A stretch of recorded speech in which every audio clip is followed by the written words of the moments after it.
দাওয়াত ইসলামী অনেক বড় নিয়ামত। যারা এর উপর অকারণে আঙ্গুল ওঠায়, বাস আল্লাহ তাদেরকে হিদায়ত দিন। অনেক বড় নিয়ামত দাওয়াত ইসলামী। আর ঈমান সুরক্ষার অনেক শক্তিশালী প্রাচীর আল্লাহ আমাদেরকে দান করেছেন। আপনার সন্তানকে দারুল মদিনা বা মাদ্রাসাতুল মদিনা বা জামিয়াতুল মদিনা বা বড় হলে মাদ্রাসাতুল মদিনা বালেগান এগুলোর মধ্যেই সদা সর্বদা সম্পৃক্ত রাখুন। দরজ দিতে থাকুন, 12 দিনই কাজ করতে থাকুন, দরজ শুনতে থাকুন, সাপ্তাহিক ইজতেমা অংশগ্রহণ করতে থাকুন।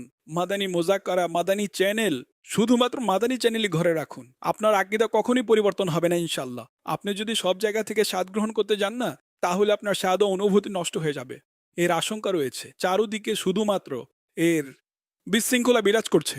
বিভিন্ন ধরনের, মনে করুন যে ইমানের চোরও এর মধ্যে রয়েছে যারা বিশৃঙ্খলা ছড়াচ্ছে।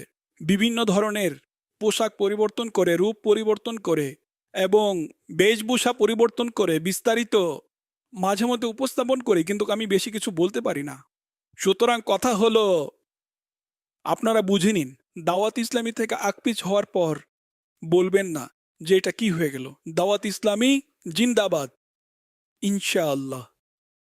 আপনার পশমে পশমে আওয়াজ উঠুক, দাওয়াত ইসলামী জিন্দাবাদ। দাওয়াত ইসলামী জিন্দাবাদ। এটাকে কখনো ছাড়বেন না, দাওয়াত ইসলামীকে ছাড়বেন না।